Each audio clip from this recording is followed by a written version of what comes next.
一头银白色长发和身上细小的纹身图案，总让39岁的义顺集选区议员陈慧敏在拜访居民时特别亮眼，也引起大家的好奇。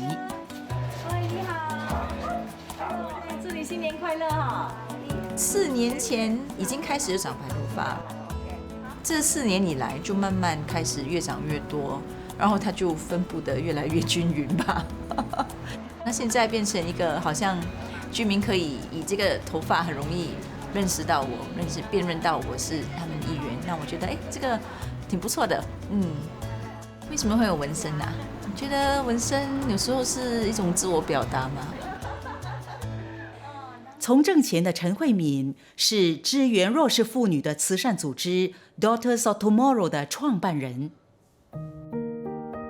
她出生在传统的家庭，有个姐姐，自小就爱思考，也许是这样而常常和家人有争执。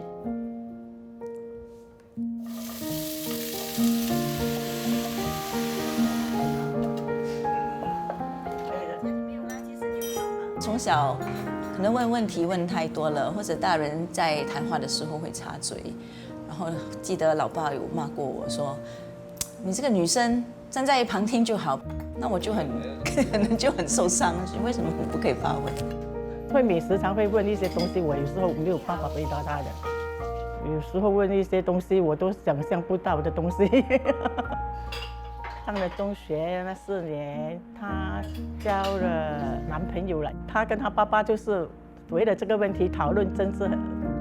这个问题就是每次她跟我争吵的原因啊。我学校很多都是这样嘛。我们现在的人每个都你老头脑。她还是女孩子嘛，我们要把她管得严一点。那他们表达的方式就是责骂或者批评，那可能导致到我觉得说，我不是一个他们心里称职的女儿。那个时代可能都是这样，可是小孩子不知道嘛，所以就可能心里有一个空缺吧。我中学的时候其实想要做服装设计师。那其实想要说考完欧水准的时候，是希望可以去读艺术学院。那跟父母亲商量，他们都很坚决反对。那时候就觉得很压抑，觉得说，为什么你们不支持我？可能心里的一个结吧，就导致我大学之后毕业那一年离家出走，或搬出去住啦。每个孩子都是要自由的，他们都20出岁了。哪一个要每天在家里好像乖乖的？那时候其实就可能给我父母亲一个很大的打击，他们就想，为什么你要搬出去？我们哪里做错了？那其实那时候我还觉得，搬出去挺好的，比较自由，可能没有住在一起，感情会变好。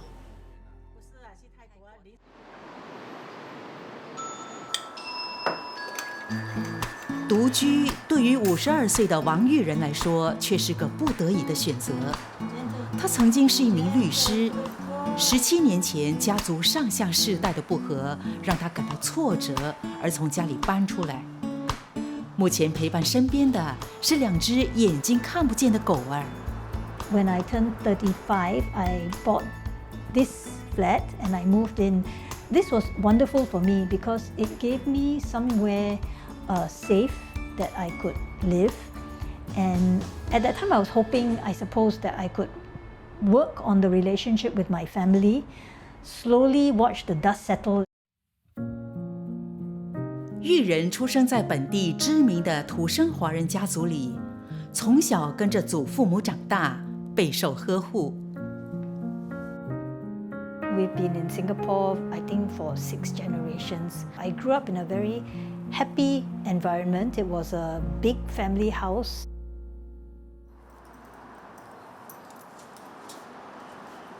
然而，玉仁最尊敬的父亲在50岁过世，而和他最亲密的祖母也在4年后离世。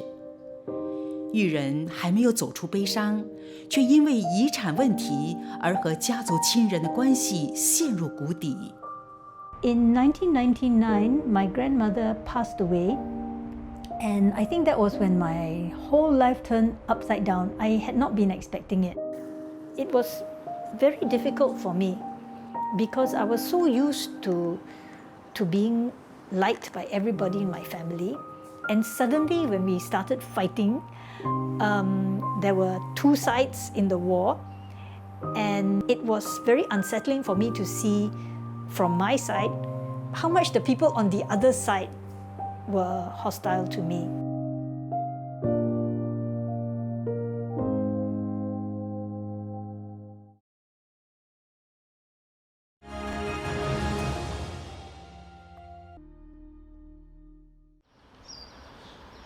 玉人因为穷于应付家族的不和，加上之前照顾祖母放弃了工作，使他借酒消愁，结果却深陷酒瘾。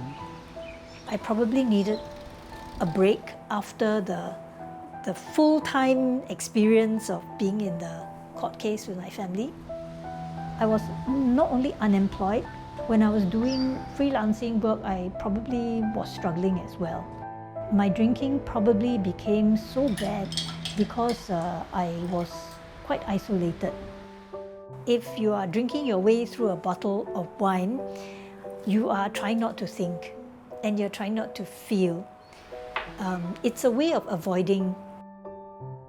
这样逃避现实的生活，直到2011年，当时43岁的玉人因为妇科问题入院动手术，而他的医生兼朋友才发现他酗酒的事。When I went to Mary and I said, yes, I know that I will need surgery, but I also need to tell you something. So I waited for her to breathe and I said, because I have a severe drinking problem. Those words were so hard to say. She was willing to take the step of getting herself out of her alcohol addiction. So all I did was to point her to the right way of and where to go for treatment. 在丁巧珍医生的介绍下，玉人完成了在心理卫生学院戒酒的疗程，身体也逐渐恢复健康。I think she should take all the credit because you can bring a horse to water, but the horse won't drink. There's nothing you can do about it. When I was recovering from alcohol and taking the very first step, namely getting myself admitted to IMH, my mother was not very happy with that decision. No matter how much family loves you, if you are not walking in the shoes of the family member who is alcoholic, it's very difficult for you to understand. 取得家人的谅解，深深影响个人的未来。陈慧敏在29岁时经历了人生挫折，才让她感受到家人的关怀，解开多年来的心结。过了25岁之后吧，开始会有比较多压力，我就说，身边朋友该结婚就结婚啦，开始觉得说，为什么我还没有结婚？是不是我有问题？一方面很抗拒，却又没有办法去跨越那个压力。然后在上海认识了一个男生啊，然后那时候就，觉得，好像挺谈得来。可能一个人在国外也是会有一点点寂寞吧，然后就觉得，他求婚，我快要30了，看起来这人不错，OK 啦，就结吧。那我们吵架，然后就有争执的时候，就很不幸的，他可能有一些就有一些行为，其实是很难接受的啦。他对你动手啊，是呀，动手是第一次。那怎么说？我也是很震惊，也很矛盾。家暴，这是家暴吗？然后我觉得听说过嘛，可是我是一个这么独立，然后我自己有经济能力的，这么有想法的女人，怎么可能会有家暴呢？会觉得很震惊，就是很混乱，觉得其实我在想为什么会发生这种事情。对，其实那时候我们在国外嘛，我就尽量就缩短那个行程，就先回来。那我们从国外回来的时候，我就马上回到我父母亲家里去。那时候他是情绪是很低落，他甚至有一次告诉我说，他在公共交通的时候，他很排斥身边有男生。但是在考虑说要不要离婚或者分开的时候，会有点顾虑，因为小时候会有一个印象说父亲会比较爱面子，就不知道会不会发生这样的事情，让家里很丢脸。这是我们自己家里的事，我们自己的幸福跟亲戚朋友没有关系。每一个人都会疼爱自己孩子，会心痛自己孩子，会希望自己孩子好，走入正途，婚姻美满，健健康康的，对不对？每个家长都是这样的。这30年来第一次完全感受到父母亲的包容，可能就会碰到一些比较巨大的挫折的时候，才会开始想到说，无论如何，还是父母亲是最后的避风港吧。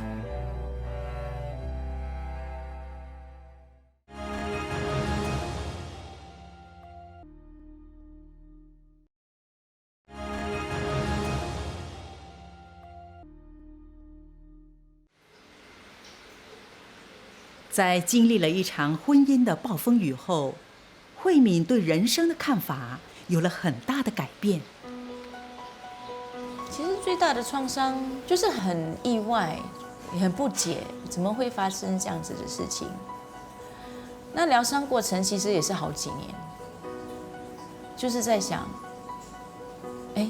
我的人生到底哪里出了问题？1年之后，我妈妈就开始在想，要不要介绍男生给你啊？那时候我就在想，为什么我父母亲还没有放弃这个要帮我找一个归宿的想法？应酬我妈就去吧。我记得我有一次在想应该穿什么呢？我就开始有这个念头。那时候我就是想，我都还没有认识这个男生，我为什么要去在意或去想他喜欢怎样的女生，那去配合我的衣着呢？其实我这30年来，这么多大大小小的一些想法，都是在想要怎么样去迎合别人对我的一个期望。就那一刻，我有一个领悟，那我就在想，我今年31岁，我不要再为别人而活，我也不要去考虑周遭的人对我要什么期望。然后我在想，算了，那时候我就把头发剪得很短。也因为自己的处境，决心走出阴影的陈慧敏，在2014年创立了 Daughters of Tomorrow， 协助社会的单亲妈妈和弱势妇女走出困境。那时候就发觉说，我虽然有经济能力，我都可以这么矛盾。那如果相比之下，其他的妇女没有自己的经济能力，那他们又有什么机会可以走出来？怎么样以自身的经历，能够更好的去体恤这些妇女和这些家庭他们的挑战，然后可能这样子让我比较容易去理解他们的一些难处，也会更执着的去想要帮他们找到一个出路。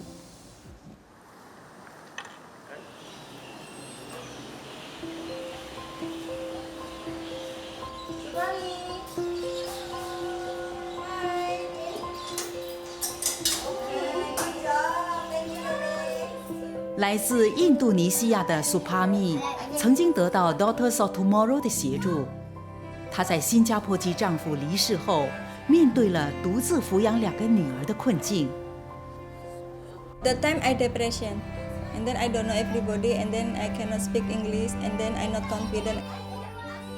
The staff come to me, go to my house, and then ask me to go like counseling.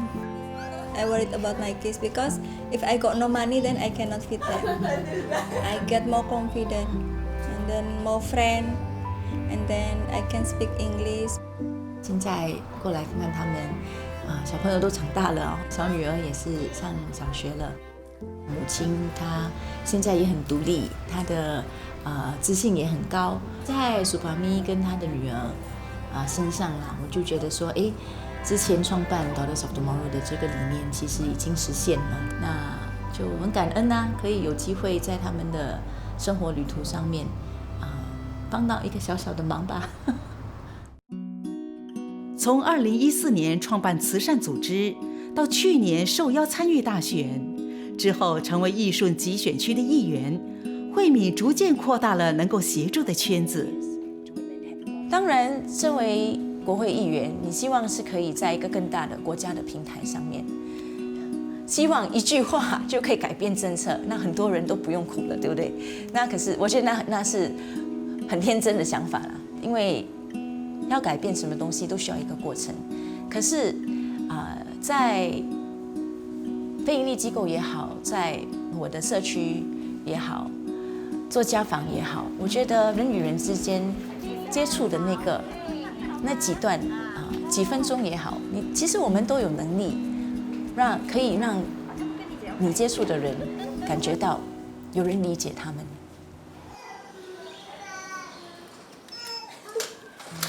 玉人在成功戒酒后，尝试寻找人生的目标。他重返职场，并在全国职工总会就业与职能培训中心的帮助下，成为专业保姆，负责看顾孩童，生活开始走回正轨。People can laugh at me, but I'm one of those people. I'm so happy to get CPF every month, and I'm very, very happy to contribute CPF. You know, for me, this is part of my recovery. Plus, I have also been working on other writing projects. For example, I've done the research to write a book on my recovery journey. It's a book about alcoholism. 目前，玉人也和朋友洪素梅一起整理家族的珍贵照片，希望能印刷成册。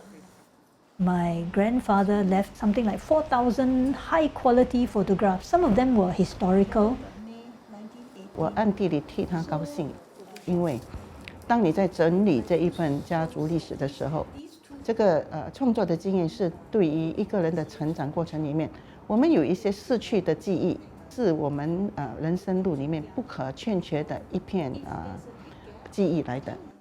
跟你过去成长经历里面那个生命的连接，你没有连接好，你不知道你为什么好像一路走来都不顺。但是我相信他在做完这本书的时候，他好像发现了很多宝贵的回忆，对他这10年的改变是起着一个非常重要的一个里程碑。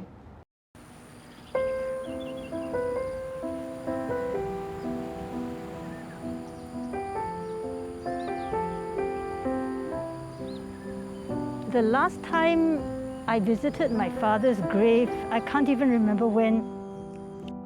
It must have been at least 10 years ago, before I stopped drinking in 2011. So I haven't been here to visit his grave at all. At my grandfather's request, we scattered grandmother's ashes here.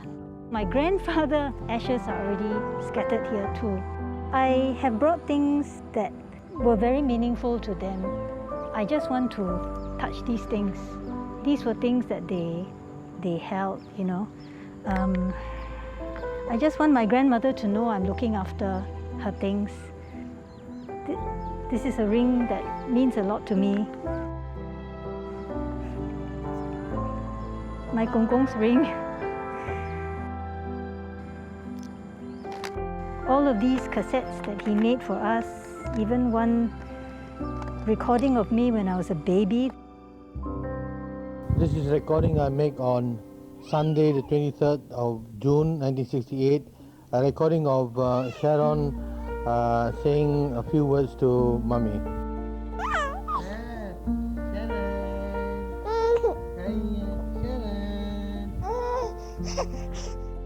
Soon after I stopped drinking, everything in the past was bad. I just didn't want to think about it. But you know, as I became healthier and my life really became very, very good, I suddenly was not so afraid of the past.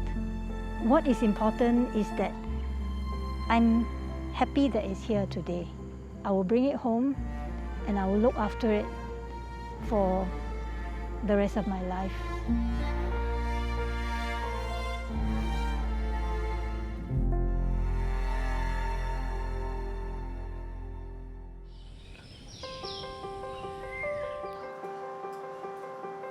We shouldn't wait until all the conditions are perfect before we take that first step that we need.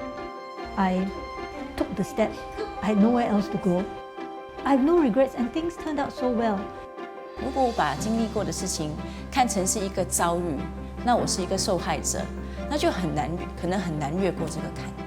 可是把我经历过的一些体验看成是一个人生旅途上面的一个历练，从中我可以吸取怎么样的一些学习，让我自己的思想上面、心灵上面有这样的成长。不要怀疑自己啦，也不要让社会或其他隐形的压力让你质疑自己，要对自己有信心。